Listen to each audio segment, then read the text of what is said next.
ખેડા જિલ્લાના કઠલાલ તાલુકામાંથી અંબાજી દર્શને આવેલા શ્રદ્ધાળુઓની બસને ત્રિશુળિયા ઘાટ પર અકસ્માત નડ્યો, 3 લોકોના મોત નીપજ્યા। ખેડા જિલ્લાના કઠલાલ તાલુકાના શ્રદ્ધાળુઓને અંબાજી પરત ફરતી વખતે અકસ્માતમાં વહીવટીતંત્રે 3 લોકોના મોત થયા હોવાનું જાહેર કર્યું। જોકે અંબાજી દર્શન કરી પરત ફરતી વખતે ડ્રાઈવરે સ્ટીયરિંગ પરનો કાબુ ગુમાવતો અને ત્યારબાદ અકસ્માત સર્જાયો। લક્ઝરી બસ 3 પલટી ખાઈ ગઈ, જેમાં 50 જેટલા લોકો ઘાયલ હતા। 3 લોકોના મોત થયા। જોકે ત્યારબાદ એમ્બ્યુલન્સ, વહીવટી સ્ટાફ અને પોલીસ ઘટના સ્થળે પહોંચ્યા અને તપાસ હાથ ધરી। કલેક્ટર અને એસપીએ ઘાટ સહિત પાલનપુર સિવિલ હોસ્પિટલની પણ મુલાકાત લીધી, દર્દીઓના સમાચાર પણ લીધા। ત્યારે અકસ્માતમાં દુઃખદ 3 લોકોના મોત થયા। પોલીસે અકસ્માતને પગલે એફએસએલ ટેકનિકલ ટીમ અને પોલીસ આ અકસ્માતને મામલે તપાસ કરી રહી છે। ત્યારે જે બસમાં સવાર લોકો હતા તેમને કહ્યું હતું કે ડ્રાઈવરની બેદરકારી હતી, ઓવર સ્પીડ હતી અને ડ્રાઈવર છે એ મોબાઈલમાં વ્યસ્ત હતો અને જેને કારણે ઘટના બની છે। અત્યારે તો પોલીસે સમગ્ર મામલે તપાસ હાથ ધરી અને એફએસએલ અને ટેકનિકલ ટીમના રિપોર્ટ બાદ પોલીસ ગુનો દાખલ કરશે। બ્યુરો રિપોર્ટ ભરત ઠક્કર, ડીસા,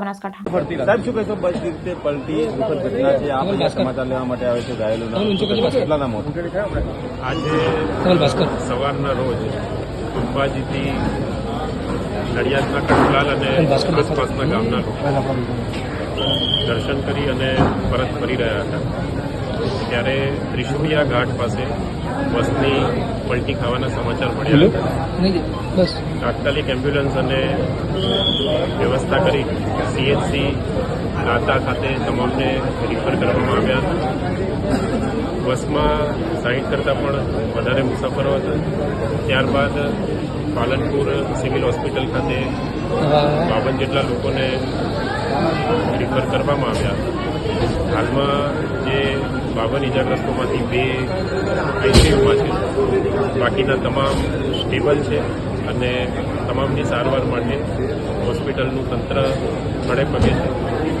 અકસ્માતમાં 2 પુરુષ અને 1 2 થી 3 વર્ષનું બાળક એમ કુલ 3 લોકોના દુઃખદ મૃત્યુ થયા।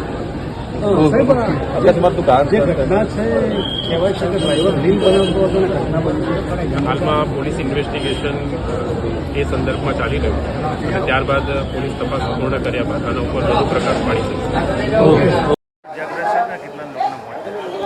આશરે 56 જેટલા મુસાફરો હતા કે જે બસની અંદર હતા અને વહેલી સવારે કે જે ત્રિશુલિયા ઘાટવાળો જે રસ્તો છે તે ખૂબ જ ઢળાવવાળો છે અને એનો જે ઢોળ છે રસ્તો બી વાંકા ચૂકો હોય, વહેલી સવારમાં ઘટના બનેલી છે। ઘટનાની જાણ થતાં તમામ પોલીસ તંત્ર અને જિલ્લા વહીવટીતંત્ર ત્યાં પહોંચી ગયું હતું અને ત્યારબાદ તમામ જે યાત્રિકો હતા એ તમામને વહેલામાં વહેલી તકે એમને હોસ્પિટલ ખાતે ખસેડવામાં આવ્યા છે। હાલમાં 3 જેટલા ડેથ થયા છે, બાકીના તમામ લોકો છે એ સુરક્ષિત છે અને હાલમાંથી તમામને પ્રોપર રીતે સારવાર મળી રહી છે।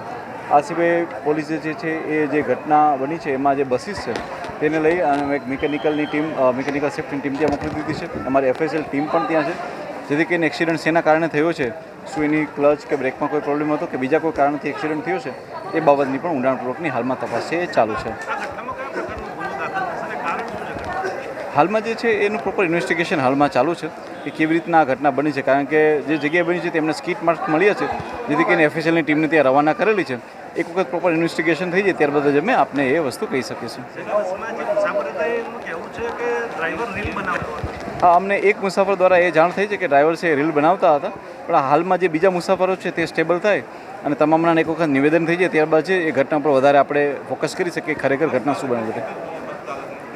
જે બસ ચાલક હતા એની ડેથ થયેલી છે એવું હાલમાં ધ્યાનમાં આવેલું છે, પરંતુ અમારા રિપોર્ટ પ્રમાણે ત્યાં 2 ડ્રાઈવર હતા કે જેમાં એક ડ્રાઈવરની ડેથ થયેલી છે અને બીજા ડ્રાઈવર જે છે એ કોઈ જગ્યાએ હજી એ સારવાર હેઠળ છે।